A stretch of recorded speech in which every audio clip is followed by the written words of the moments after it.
Pardon all the bird noises. We have been through it with this intake as far as fuel leak issues. We drove it the first few miles, did the video, test drive, etc. And then the next time we drove it, we went to the gas station, filled up. And on the way home, I couldn't stop smelling fuel. So I pulled over, and sure enough, it was just spraying fuel from the fuel rail out of that front injector number 2 cylinder towards, like, it was hitting the water neck. And of course the fan was blowing it back, and it sort of messed all this up undercoat wise. I messed with it, made sure everything was adjusted properly. Went and purchased some brand new Felpro O-rings for these generation injectors and put everything back together. I fired it up, made sure there was no leaks, pulled it in the garage the next morning, this morning, got in it. I didn't make it, but the end of my driveway and maybe to the mailbox, and started smelling fuel, turned around and came back.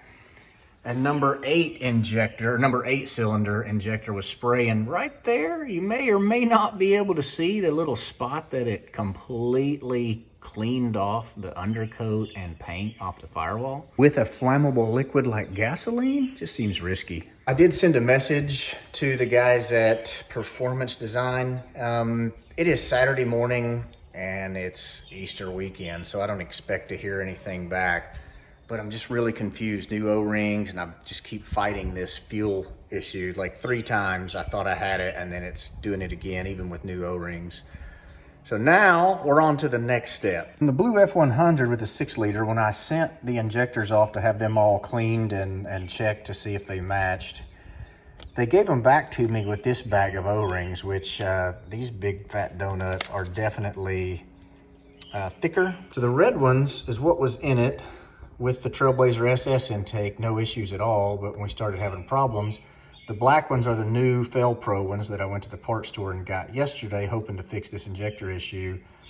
The blue one is those other guys that we have from when we sent our injectors off to get them serviced. So they do have a smaller internal diameter and a thicker diameter of O-ring itself. It takes a lot of work. I've pressed this one in. It's super snug. I'm scared I'm going to break the injectors putting them in these things. I also checked and made sure that all 8 of these were the same opening diameter, hoping like maybe there wasn't a faulty fuel rail or it was machined improperly. I couldn't find anything to say otherwise. And remember, we paid quite a bit extra to get these from Performance Designs. They're $200, $100 per rail, and that's just for the empty anodized rail. We still had to buy all the fittings and hose separately. So we're still using this 5W30 full synthetic. I'll just get a little bit on my glove and then kind of touch it in the little opening and then lubricate this O-ring really well. It requires some effort to get that baby in there. Ooh. And then you kind of want to look and make sure that there's not like part of it bulged out or pinched. Otherwise, it's a huge waste of time. For comparison, put just a little bit of oil on this. Is the new Felpro O-rings, which are the same size as the OE ones that we had from GM. It'll just like that. For even more comparison, this is a factory GM truck fuel rail. I'm gonna lubricate here and here, and you can see that's its level of effort. So we're gonna keep stuffing these blue ones in here until we get some kind of satisfaction. Now, some people may call me impatient for not waiting until Monday to where I can have a conversation with those guys, but I would really rather not procrastinate. That's what I'm gonna call myself. Holy smokes! There's no question that these aren't the right size O-rings for these holes, because I work out and I still can't get them to go in there.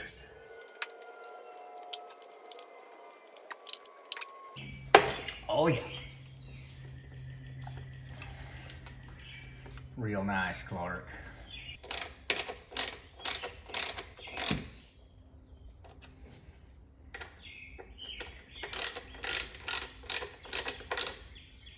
Don't use regular wrenches on your AN fittings. You need to buy those super high dollar, overpriced, unnecessary aluminum wrenches because they look cool.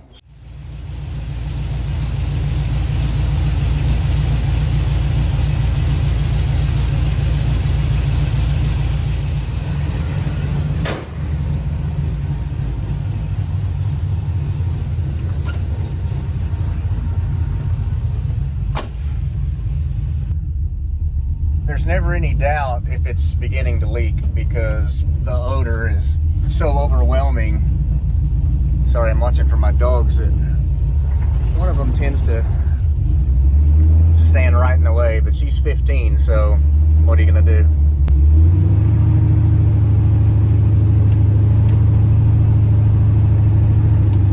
These are NVU gauges, by the way. I bought them at Summit Racing Equipment. I think that is the #1 asked question about this entire truck.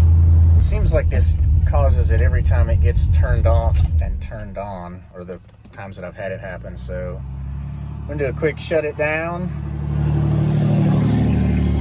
and restart.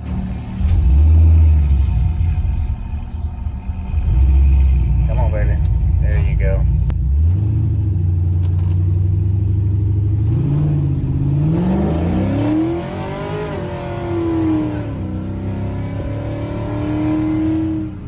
You guys smell anything? Smell a little bit like freedom back there. We may have a fixed truck, and I kind of hope so, because I don't want to deal with this and have this lack of trust to jump in this truck and drive it, because before this fuel issue, I would have driven this thing anywhere. Speaking of anywhere, part of this video, since hopefully it'll be over with no more fuel leaks, we are registered for the C10 Nationals at the Texas Motor Speedway. That is May, like 10th, 11th, right at that weekend. We'll be there Friday afternoon and all day Saturday. So I do plan on videoing while I'm there. So please come see me and say hello if you follow this, which you're watching this, so why wouldn't you follow it? Uh-oh. Look at these nerds.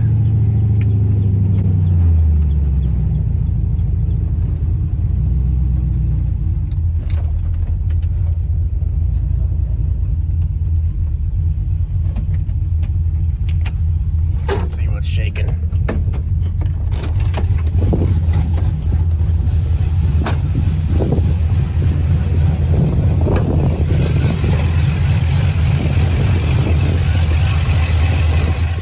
We for sure have a fitment issue because you should not see these blue O-rings.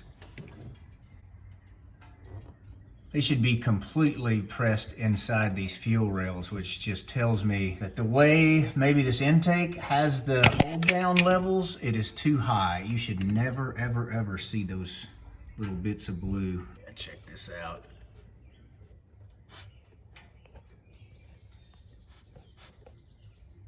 Some of you that have been around a while remember when we built that 6-liter. In the Blue F100, we had the Holley High Ram, which didn't have the middle height adjustment for the fuel rails. So what we did was buy these aluminum spacers, I think they were from ICT Billet, to make our truck injectors be the taller, thin style. I think those are like the LS1s. I'm not really for sure. But anyway, much cheaper and more convenient to just buy some little aluminum spacers instead of replacing injectors and then maybe potentially having to have harness adapters. These are the EV6 connectors, so I think that's pretty common. So we got that going for us. I have heard that there is a new local business that carries the kind of stuff that we buy, and not just those kind of things. Here we go. 918 Motorsports. Our goodies.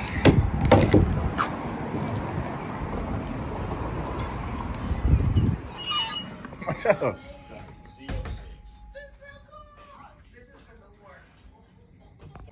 Yes, sir. So this is what we need. They look familiar. And we also happen to find a 45-degree 4-inch, which is what we need instead of all that rigmarole we got under the hood now. Well, that's handled. So if you're in the Tulsa area, hit up Jeff if you got any LS related swap stuff or fuel and oils and fitting, V-bands and safety gear, t-shirts, hats. You get the point. Okay, let's get these things kitted up. So we got rid of the big thick blue O-rings. We're gonna put normal set of O-rings on here like we had before. Then our little ICT billet adapters. Okay, which by the way, this part number. Then we have an O-ring for the adapter. Just like so. So yeah, fuel rail, it'll go that way. Should allow us to move this to the next bolt hole up, which is about 12 millimeters higher. Let's hope this works because I'm about out of options. Oh, this sucker's tall now. Oof. I don't know. Oh yeah, it looks like it's trying to make, it is, it's making contact with the intake here before it even goes in far enough to fasten. Again, there should have been some kind of spacer there. The bolt's not even going to be long enough. Which makes me even more confused as to when they designed this thing, how was that supposed to ever clear? Oh yeah, not even close to threading in. These are less than a millimeter, probably too long for that upper bolt hole. So he did have some shorter black ones in stock, which I think would look better anyway. So I guess to be continued. Okay, here's where we are now. We've got these 4 brand spacers, 40-002, to go on top of these injectors. I purchased these 4 bolts because they are enough longer than the bolts they send you. These are the little spacers that I bought to go between the fuel rail and the intake itself, because as we showed earlier, if you try to fasten it up in the upper bolt holes, it makes contact with the composite portion, so we need to space it out. Also, the injectors kind of want to be aimed out a little bit too. I do want to point out the folks from Performance Design emailed me back today asking if I was using stock injectors and saying that they want me to ship the intake back to them, which I didn't buy it from them, I bought it from Summit, so their engineers can, I guess, check all the measurements and stuff.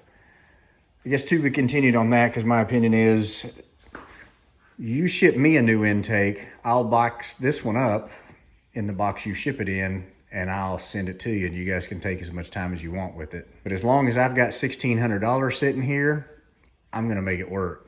All right, one more time again.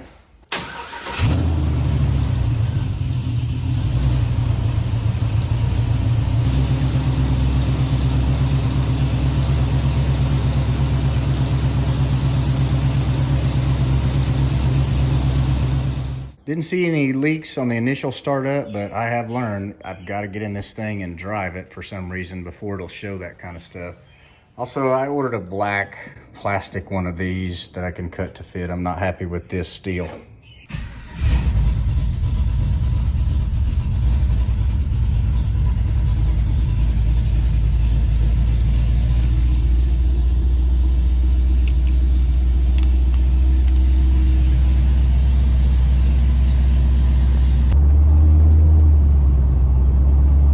Nothing yet. We've already got some temperature. Let's do a little at the end of the street test. Visual inspection.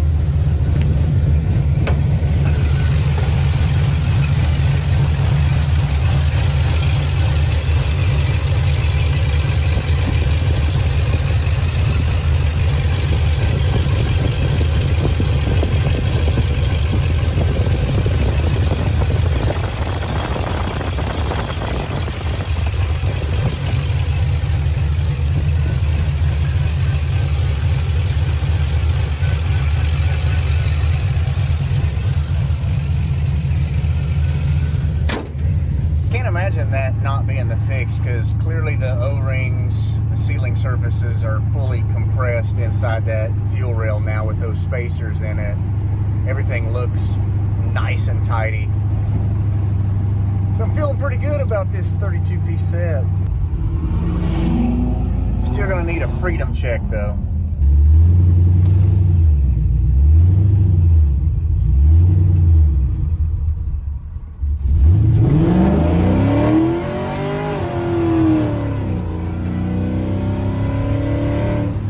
It's not that I'm a child. I don't want to have to do burnouts and stuff. It's just every now and then you gotta let freedom ring.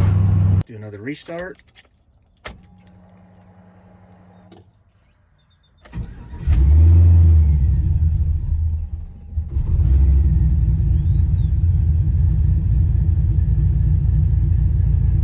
You know, I feel like we may need a 28th Amendment that's like something about if you drive an American-made V8, you have to do a burnout for like every so many thousand miles. It just should be constitutional. I like to meet my quota.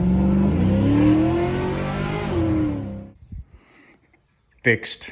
So come out and see me. Look me up. If I'm by the truck, please just walk up and say hello. I think I'm going to have like some stickers or something printed up so I can hand out to subscribers that are there. I'd appreciate it if you guys do. Just come introduce yourself, because that's pretty cool. And I hope to see you there.